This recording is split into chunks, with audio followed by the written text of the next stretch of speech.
The CIS critical security controls provide a prioritized path to improve an enterprise's cybersecurity posture. Version 8 includes some exciting updates to keep up with the ever-changing cyber ecosystem. The CIS controls are now task-focused and combined by activities rather than by who manages the devices, decreasing the number of CIS controls from 20 to 18. The 18 controls contain 153 safeguards, which you formerly knew as subcontrols. Safeguards are still prioritized into implementation groups, or IGs, with IG1 defining essential cyber hygiene. The updated CIS controls point to existing standards and recommendations, along with V8, supporting information, products, and services are updated and available to help you with implementation. Learn more about CIS Controls version 8 by visiting CISECURITY.org/controls.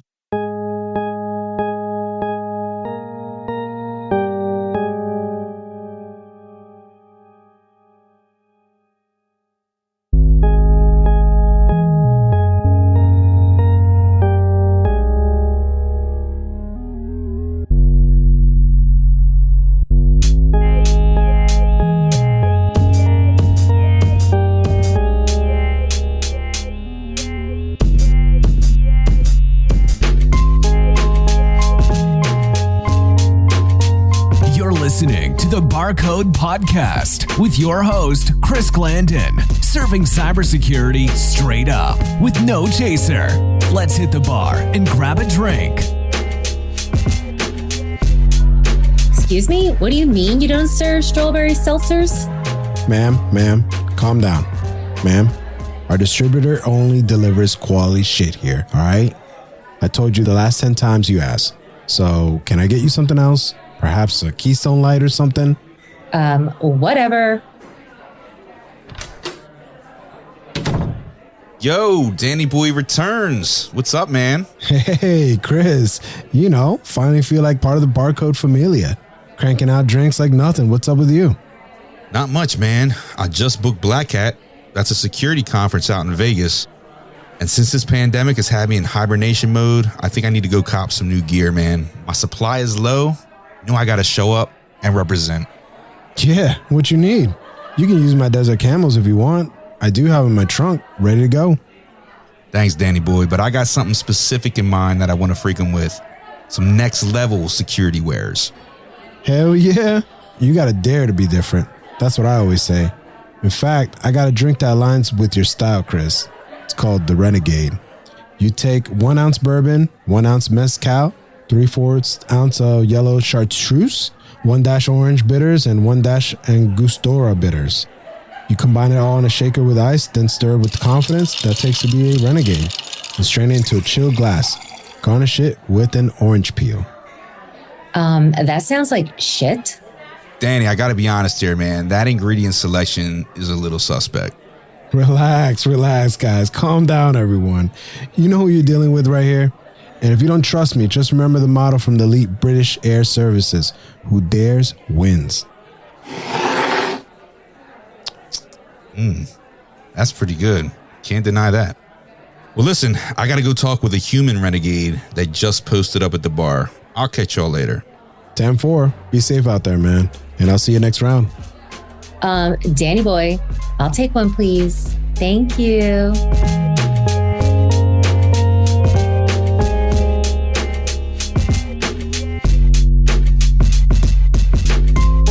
Anastasia Edwards is an innovative thinker and cybersecurity professional with refreshing soft skills and empathy, emotional intelligence, awareness communications, and cultural change implementation.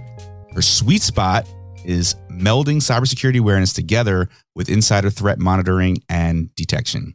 She is a forward-thinking cybersecurity professional with dreams and aspirations of bringing cybersecurity awareness and best practices for a safer digital lifestyle to people all over the world. A true entrepreneur that is trailblazing a path directly through the industry right now. Anastasia, thanks for stopping by Barcode. Thank you so much for having me. It is an honor. Yeah, I appreciate you joining me. And I'm a big fan of yours as well. not only because of the incredible insight that you provide, but you provide it with flavor. And that's what I love. And it's through a lens that extends way beyond our industry, and it connects people on many, many different levels. So first off, thank you for that. Yes. Thank you for recognizing that. That's very special to me. Flavor is definitely what I hope to bring to the industry for sure. Yes. Yes. And we need it. Yeah. We need it. Yeah. Although I understand that you were recruited into cybersecurity versus seeking it out. Is that true? It was a blessing. It was, yes. I was just hanging out on the IT side as a technical engineer for fiber optics. And somebody who I worked with on that side of the house ended up taking over the brand new cybersecurity program. And he knew my work ethic, and I feel like he liked me, so he was like, hey, I would like somebody like you on this team. And he's like, have you ever thought of cybersecurity? And I was like, is that like the FBI? I had no idea, what it meant, but it sounded awesome. And I used to always say, I wanted to do some sort of career like that. Like, I like analyzing things, but I didn't really understand what that meant when it came to cybersecurity, even when I was asked to join the team. It just all became clear after a while, and I was like, oh, I'm meant to do this. And just things started clicking, and yeah, I'm here for a reason, for sure. It's to bring flavor to the industry. Yeah, so that's super interesting. What was your perception of cybersecurity before you got in? I came in real low, like low level. Like, gotcha. No, I mean, I knew technical aspects because I, would help people on that side of the house. So I knew like a little bit of networking and stuff like that. But I never at that point had ever even thought about cybersecurity at all. So at that point, I'm saying, like, back then. So, I was just oblivious. Like, this sounds awesome. Like, so, yeah. And then you got in and you're like, all right, this is it. No. Oh, it wasn't? No. I got in and I was like, what am I doing here? This is why I like my story, because I know that there's other people out there right now that are just, itching to get in the door, and I didn't even know what was presented to me, this awesome situation at the time. But now I'm looking back and I'm seeing, all these people that have gone to school that, they really have put in intention to be here, and they're having such a hard time getting in. So this will lead into maybe a later part of this conversation where I've created the Friday 15 cyber chats to give more people a chance to just present their personality, to have a chance, 15 minutes, like to have a chance to present personality, because it's most of the time, and we know this in cybersecurity, it's not what's on that piece of paper. The resume is great and it's good for paperwork and whatnot, but your cybersecurity is about a team. And if you don't have the proper puzzle pieces to fit in a team on your team, then you're just going to have a mess. So you want to get the right personalities working together with the right skills to fill each specific need within your organization. And I'm saying I'm an example of those people. You can do it. You can get in there. You just have to keep trying. Don't give up. Don't give up and go back to the other thing you used to do. Keep trying and make connections and network and present yourself and your strengths. What can you do in this industry? And make them want you. Yeah. Yeah. And I think your background in IT, I guess, sort of helped you easily transition, right? I didn't even have technology background. I came from customer service. My ultimate underlying skill in life is people. I'm an empath, so I know how to treat people so that they feel well serviced. You know what I'm saying? Yeah. I started there. Yeah, I want to talk to you about that, the people aspect, because I know one topic that you hit on often that I read about in your posts is your passion for the human factor side of cybersecurity, which is, I think we all know is just super important.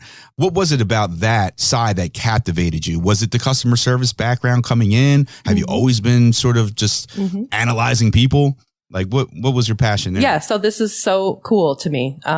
So as I'm sitting there in my new role of cybersecurity, all of these respectable, awesome people, shout out to you guys, miss you guys. I make like lifelong friends with the people that I work with. So I have nothing bad to say with anybody I've ever worked with in the past. So it's awesome. It's like you build family, another plus to working in cybersecurity. So anyway, I'm sitting there in my new job.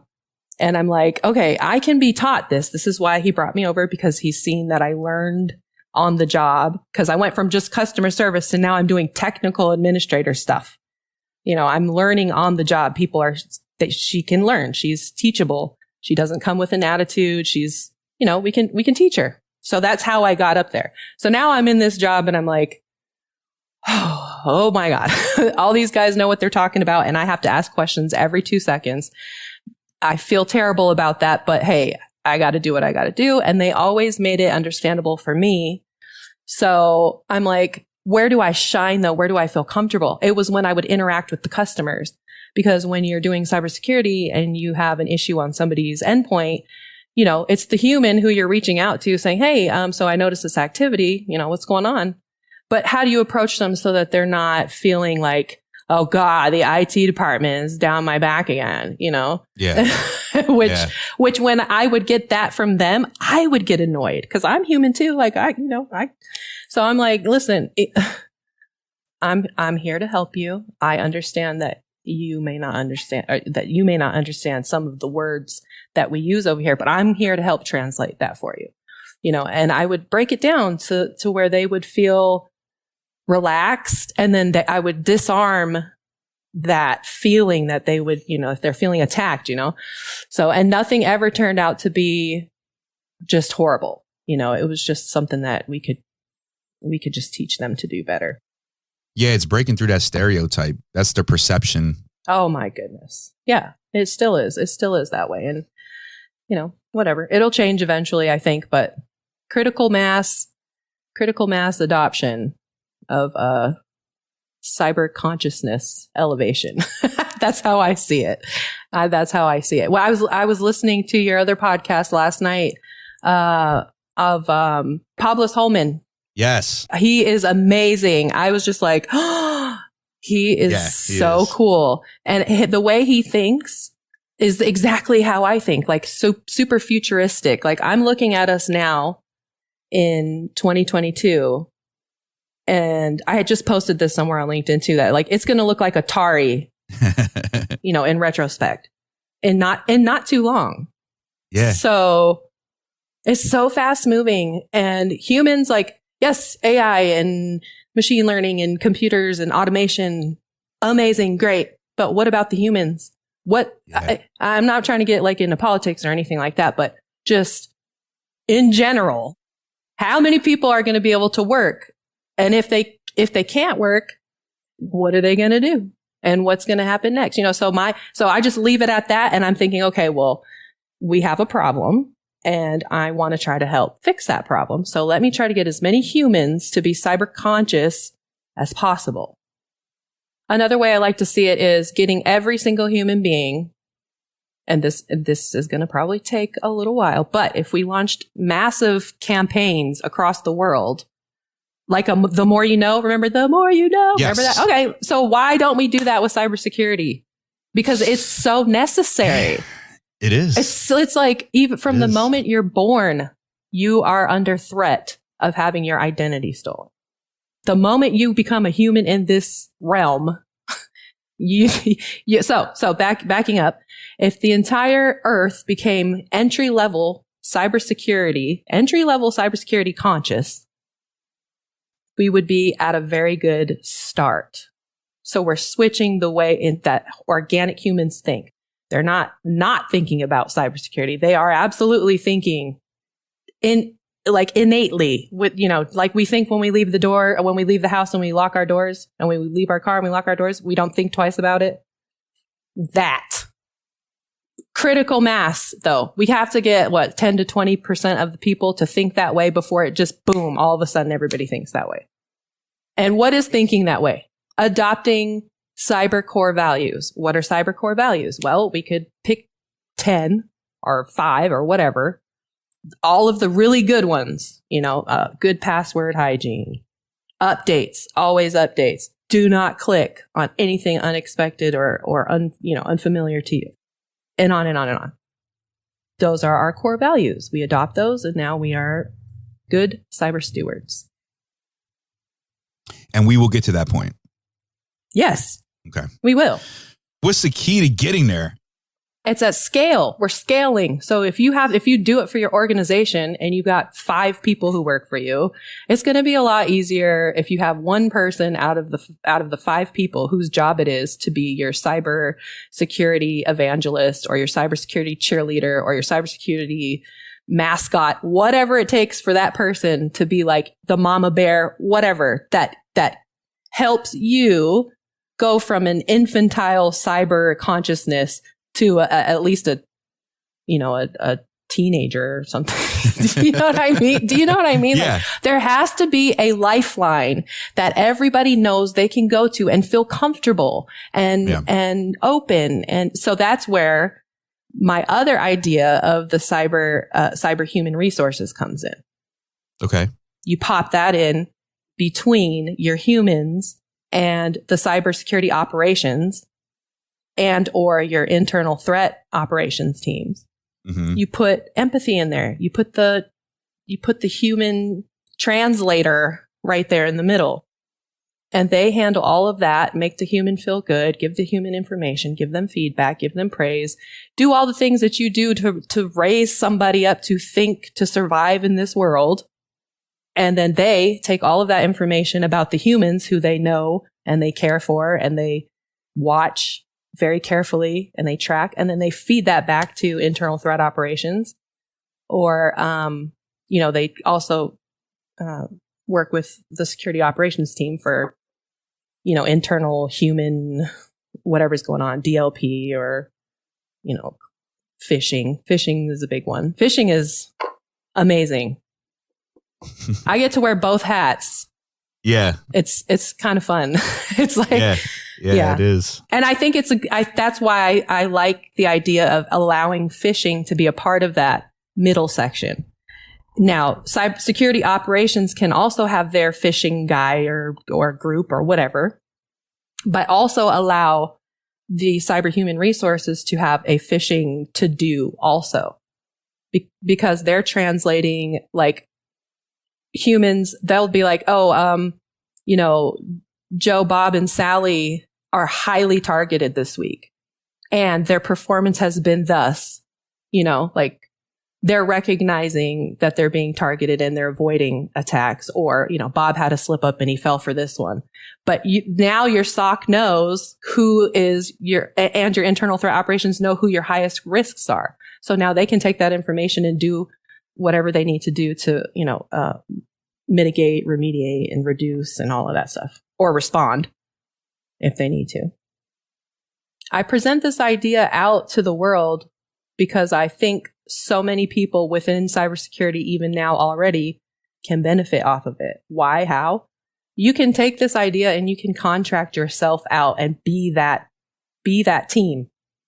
That's what you do. You're a cyber, and then even more so, you can target your own customers. How? Okay, well, say you like healthcare. Like healthcare is an industry that you're really good at. So now you build the cybersecurity awareness program or the cyber human resources program to be geared towards all healthcare type organizations. Instead of just being everything, we do everything. No, you're focused on healthcare. Okay. So why is that beneficial? Well, now you have application of your security awareness training. People are bored with their training because it's not applicable. The teams who run those programs should be able to really cater to the application of the business. So if you are a military business, you want all of your resources, all of your communications, all of your whole vibe has to be military-esque and applies to military stories. You tell military related stories when it comes to breaches. And if it's a bank, you do the same thing. You focus on banks. If it's a sports organization, that sounds fun to me, because now you can be like you can literally create like a cheer squad or something, Yeah. I like that. Okay. I like that. You can just make it really applicable. You can tailor the training and make it personal. And then one more step, I believe that training should always be personally applicable. Tell people about how to protect their children and their elderly loved ones. Everybody, tell them how to be their chief family security officer at home. Yeah. And then when they do that at home, they bring that to work. So now you just have an all around good cyber steward. Yeah. So do you educate internally with the expectation that extends beyond the business, or does it come down to, resonating on a personal level? And I hate to say it, but, often it doesn't resonate until you're directly hit or impacted by a breach or your data's compromised. So, what's the hook that we can use to get into the mind of someone to impact their behavior and, force a security minded culture? Yeah. You have a super involved team. You have a team who's literally there to make sure you're involved. Now, we're not,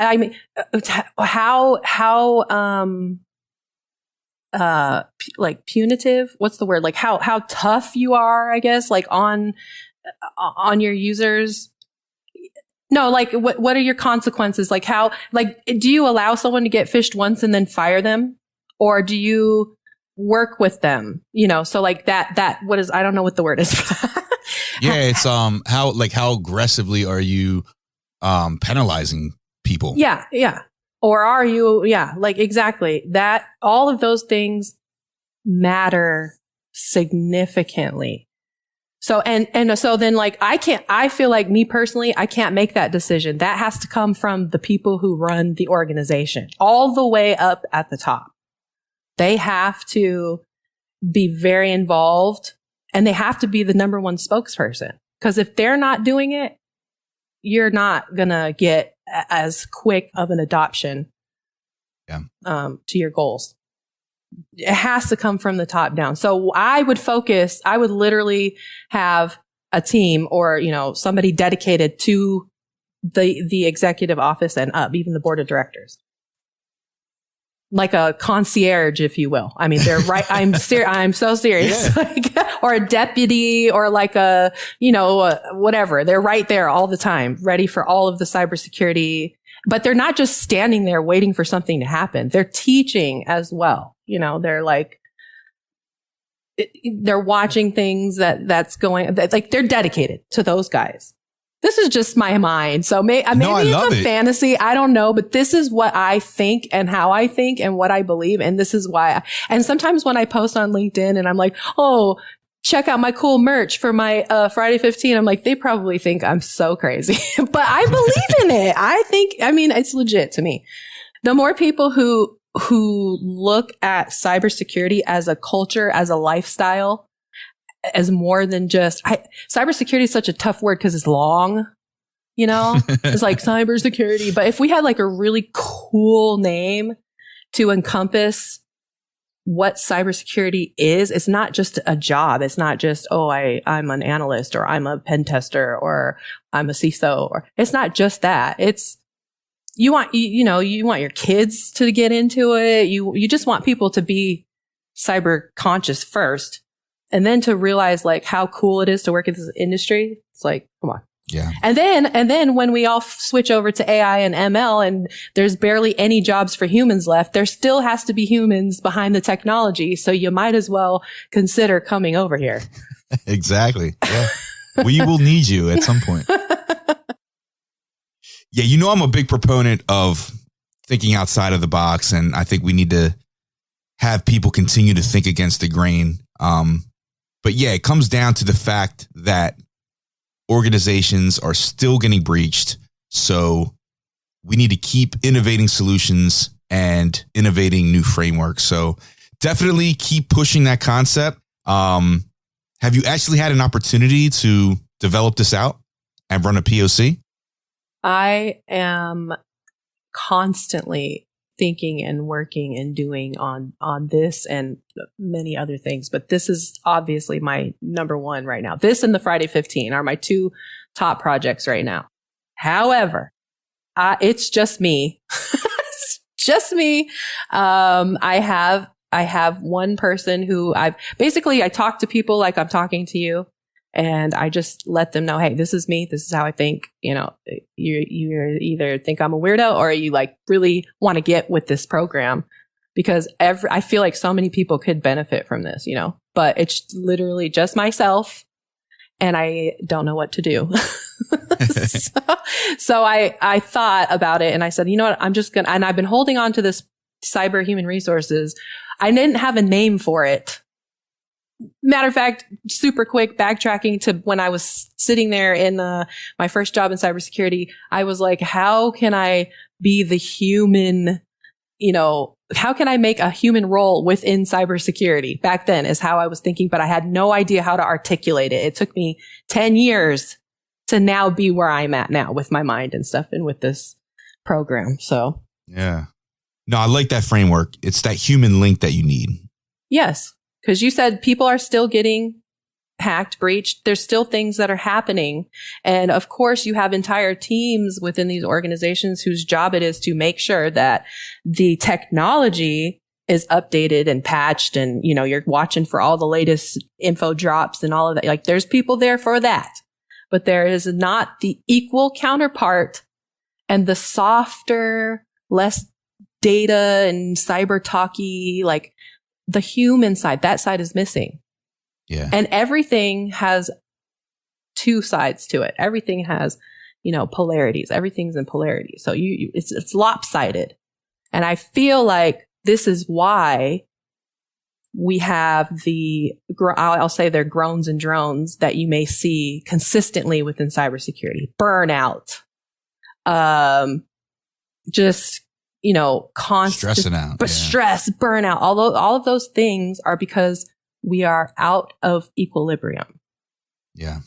And I agree with you completely. And like you said, there's good and bad to everything. So when a company does get breached, they immediately have the crosshairs on the human, right? Yeah, in a negative way. Right. In a negative way, right. Exactly. Yeah. Which I understand when I put my mind on that team, because I can do both sides. That's why I also like insider threat and risk. You know, I really like that side as well. But my ultimate is for the human. So I feel bad for them. You know, it's like, we didn't give you a chance before we just came down on you like this, you know.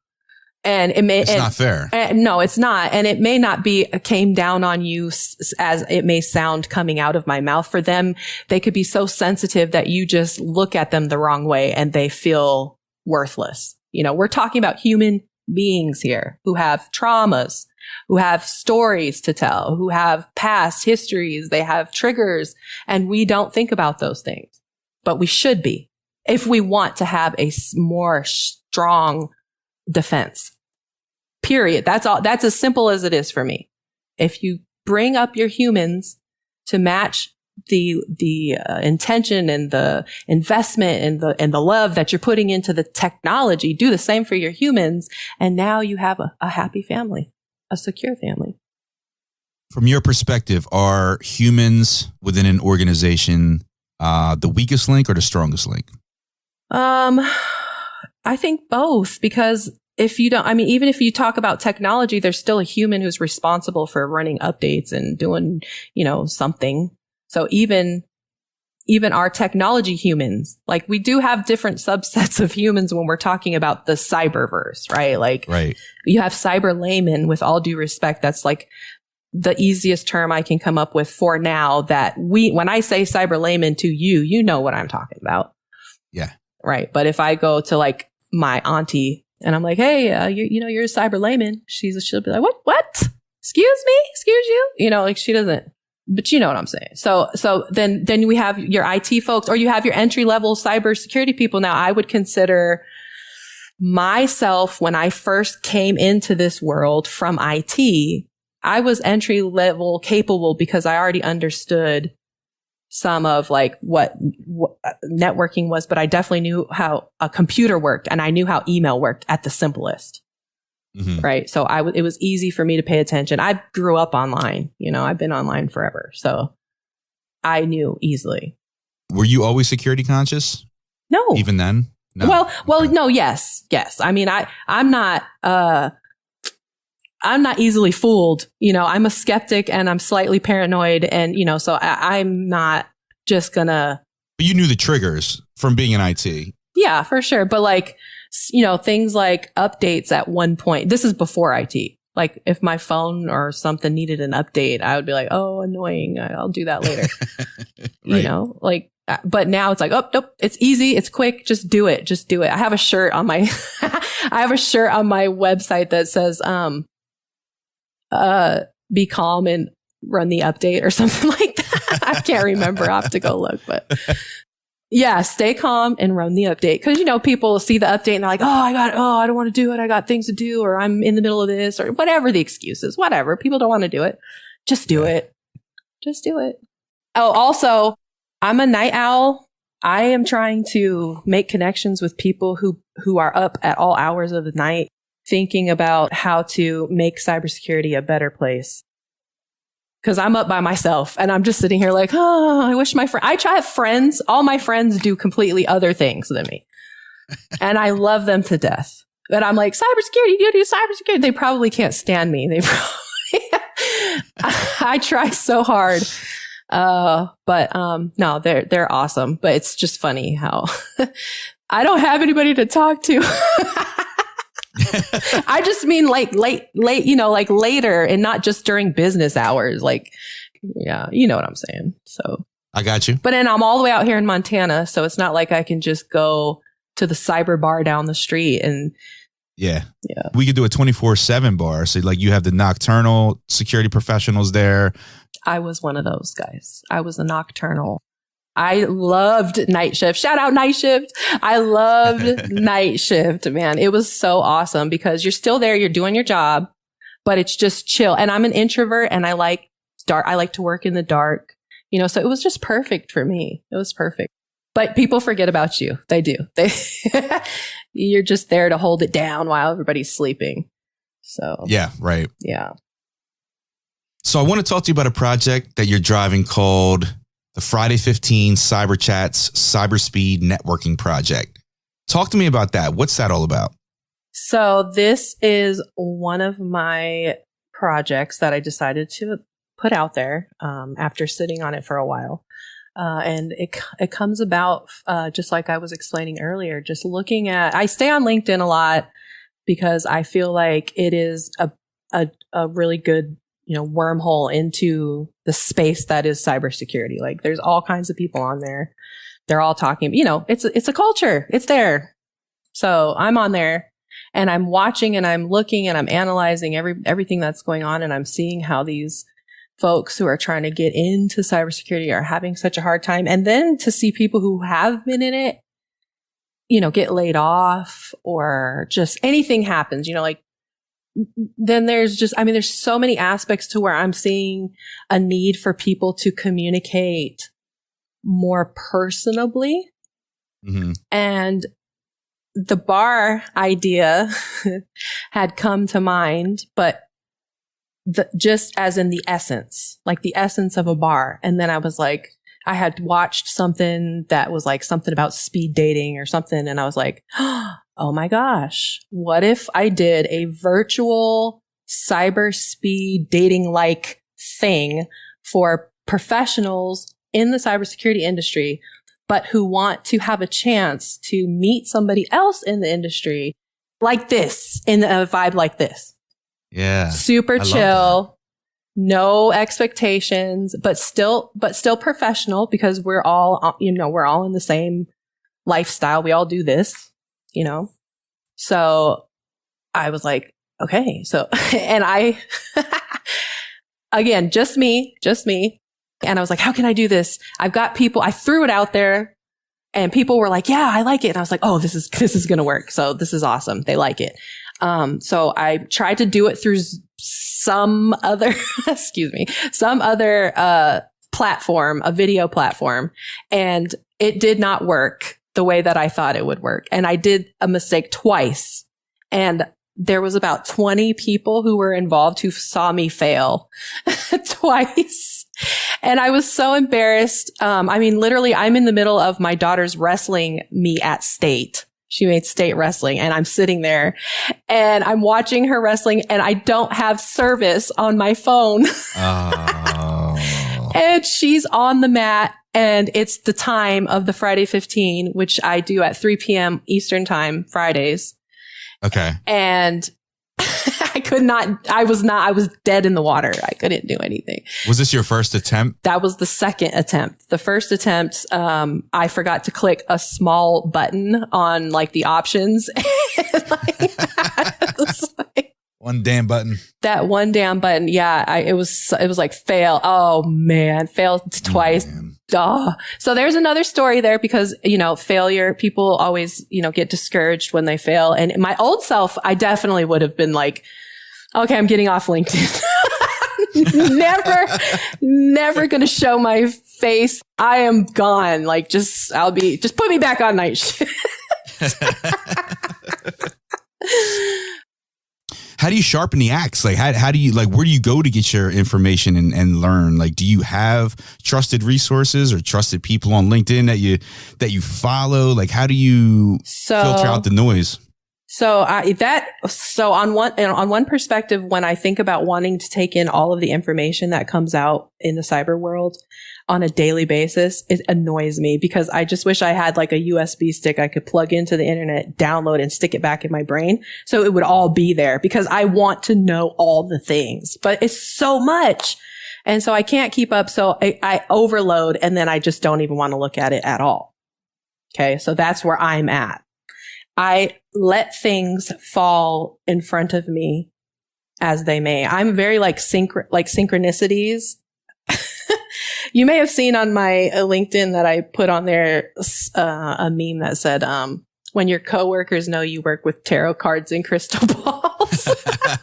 And it was like a dude in a wizard costume at his computer just looking at him like, what? I'm like one of those kind of people. I'm really like metaphysical, if you will. So anyway, I like synchronicities and stuff. And because I also like low stress. So I don't like to force anything. I just go with what the universe gives to me, but it also goes in line with, whatever has happened in the past. So it's just like an unfolding carpet, really. Yeah. And things jump out at me. But what I do is when I stop with cybersecurity, I do give myself non-cybersecurity thinking time. And I call it like junk time. I mean, I literally go from cybersecurity, engineering these ideas and whatever that I have going on to like watching Basketball Wives or something like that. You know what I'm saying? Like, yeah, just, I go to like something totally mindless. Got to reset. Yeah, but not for very long. I mean, really, it'll be like an episode in the background while I'm, doing something with my hands. So my brain will like reset, and then I'll go to something educational, but not cybersecurity related. Or it could even be like Bigfoot, Sasquatch videos. I love those things. I just found a Sasquatch in the back of my Renegade. My daughter found it. She was like, "Hey mom, I don't know that like in the back window, there is a Bigfoot walking up a mountain and it's really tiny." And I was like, "What?" That's what I said. So I turned and I looked, and it was just this itty bitty, teeny tiny little Sasquatch guy walking up a mountain, and it blended into the black dotted whatever that is that goes around your window. And I was so excited. I have a picture of it. I should send it to you. So that's only on the Renegades, though. I don't know. I don't know what's on the Renegades. When I got my Renegade, my best friend is a Jeeper, and she was like, "Oh, there's Easter eggs on these things." And I'm like, "What is it? Yes. What is an Easter egg?" So she goes and she starts inspecting like all angles of my vehicle. She's pointing out things. And then I was like, "Yeah, I don't know. I saw some of them, but they looked obvious to me." I was like, those aren't Easter eggs. Like, yeah. I'm like, whatever. These guys are crazy. And then all of a sudden, like just yesterday, my daughter was chilling in the way back of the car, and she just saw the the Sasquatch. And she was like, Mom, oh my God. Now, every time I look in my rearview mirror, I see him back there. I'm going to have to give him a name. So yeah, I'll go down lanes like that. Like I'll just go off into other interests and, whatever. And then all of a sudden something cyber related or something with that world will pop up. And I'm like, oh, I got to look into that, then I go off. Yeah. And I have like, I'm one of those people who has like a gazillion Google tabs, but they're all organized. It's like, I know each group and what they're for. I'm weird. Just ignore me. No, I mean, I'm always curious to hear how people, manage that and organize that information mentally. That's effective. That's an effective way to do it. Right. So let's talk about your passion for art and your initiative for merging art and design with cyber. Is art something that you've been involved with your whole life, or, at what point did you get into it?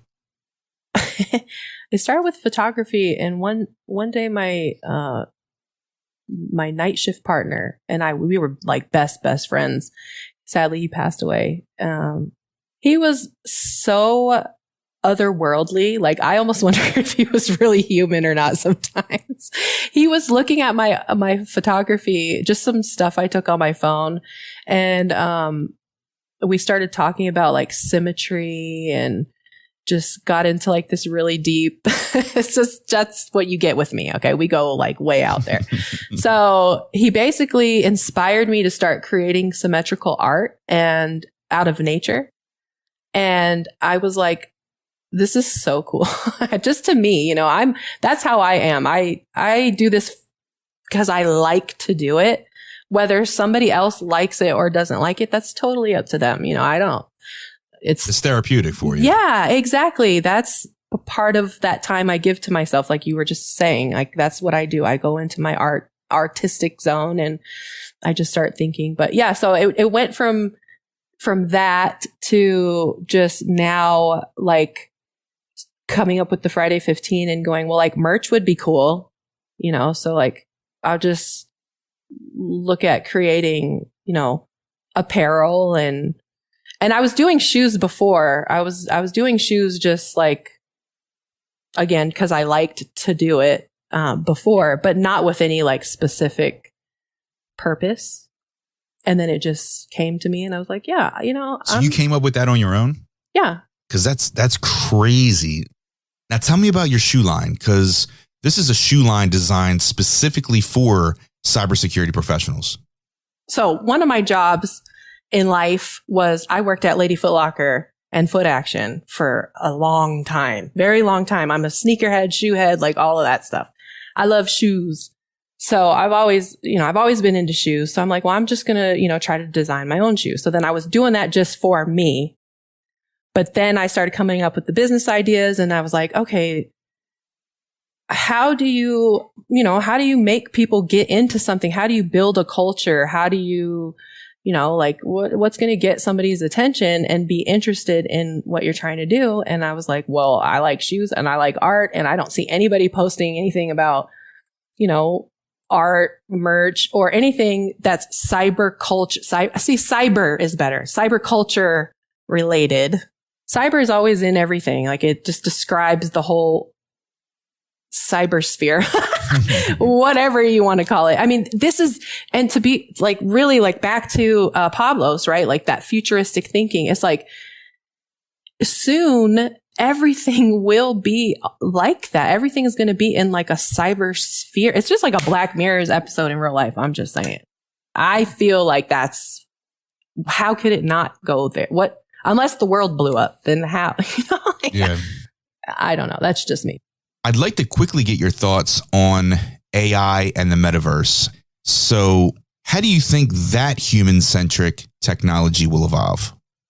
They just are now lifting the gates to the metaverse. Like they're talking about it now. Like Facebook is, we're meta now, So it's, build your avatar. They're already like lifting those gates slowly. And so then again, we look at cyberhuman consciousness and it's a spectrum and you've got the people who know, who are aware, who know, who live that life, most of them probably in our realm, cyber realm here, are already at the front of that line.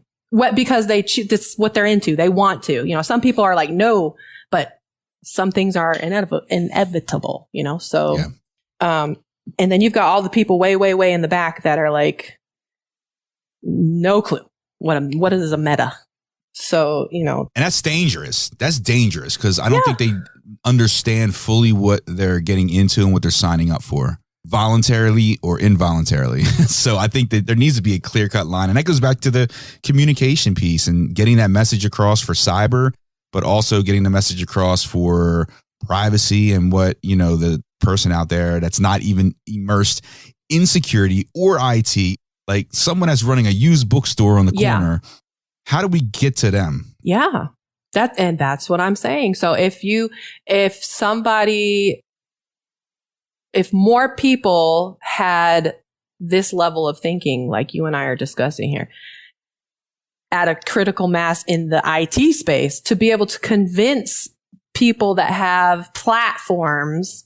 So like, for example, Elon Musk, Twitter, all of that stuff. I had put a post on LinkedIn and I was like, hey, Elon, you know, I heard about Twitter. So when are you going to start like a Twitter wide campaign about cybersecurity awareness? Like, but I don't mean it to be like lame. I mean, make it hip to culture now and put it out there. And I don't know exactly what that may be, but somehow you pop in a video every now. You do it for everything else. You put videos up in front of us for everything else. Can't you put in a cybersecurity awareness something every now and then? Anybody who works for these big platforms, Twitter, TikTok, Facebook, Instagram, whatever. Anybody who's there on those teams should be like, we have the platform. Like, I want to know what their security awareness department looks like on the inside. Yeah. Yeah. Just saying I do. So you're in Montana. What are some cool bars there that you like to go to? The Montana bars that I used to go to are no longer exist. Everything has changed in the last 10 years. So I don't really like to go out now. In the past, we had a couple cool little spots where they would play, you know, a mixture of country, western, and hip hop. Really? Oh yeah. Nice. So yeah, you know, and I would just get like vodka lemonades or rum and cokes. Okay. Well, I just heard last call here. You got time for one more? Yeah. If you opened a cybersecurity themed bar, what would the name be and what would your signature drink be called? Well, I would call it Cyber Bar Bistro because it's always a bar and it's always cybersecurity professionals and practitioners, you know, zone vibe. But at night, it turns into a club. So it's a bistro and a bar in the daytime, and at night, it's a club. Because we still want to mix and mingle with our professional, you know, acquaintances, but we want to also be able to be ourselves, which is, again, why I created the Friday 15. So, yeah, I've already thought about this, and I thought about virtual reality in the bar also, or like little rooms where you could go and host parties or something like that, and it has virtual reality in it. That'd be cool. All right, how about a signature drink? Oh, signature drink. Well, I'll just name the drink and you tell me what's in it because I don't even know. All right, let's do it. Let me call it YOLO. YOLO. Yes. Oh shit, you're gonna make me think now. And I say YOLO because throughout my time in cybersecurity and the many different SOC teams that I've worked with, it was often said to YOLO. And that's you only live once. Yeah. But how do we, oh man. Now you're putting me up against the wall. I got to think. It's got to have Red Bull in it. Yeah. I don't know. I don't either. So not even Red Bull. Like you got to get a red line in there. Like you got to get one of those like straight up drinks that you walk into like the vitamin shop with the skull and crossbone on it that says do not drink or only drink like a sip. Right. Warning. Yeah, warning. Yeah, so you basically pour that in with some vodka, and there's your drink. Or like it could be warning, right? So like there's a tagline, it's warning. And everybody knows you don't drink a YOLO unless you've updated your software. And what is updating your software? Well, there's a recipe of some kind of a food you have to eat before you take the shot, or else you'll be totally effed. Ooh, you like that? You like that? Oh, I like that. Well, Anastasia, thanks so much for stopping by. I appreciate it. We'll definitely have to get up, whether it's here or in Montana at some point. Yeah. But thanks for sharing your knowledge, and I'll put your links out there so everybody can check out your awesome merch that you got going on, and a lot of your ideas too. So thanks again. Yeah, I appreciate the opportunity. It was such a pleasure to meet you. Thank you so much. Thanks. Take care.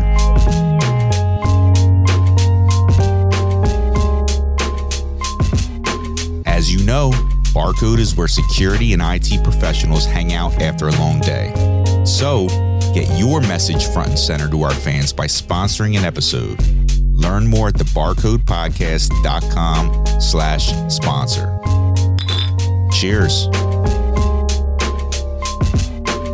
Unfortunately, it's time to shut the bar down for this episode. Thanks for stopping in. See you next time. We'll save you a seat. Be sure to check us out at thebarcodepodcast.com.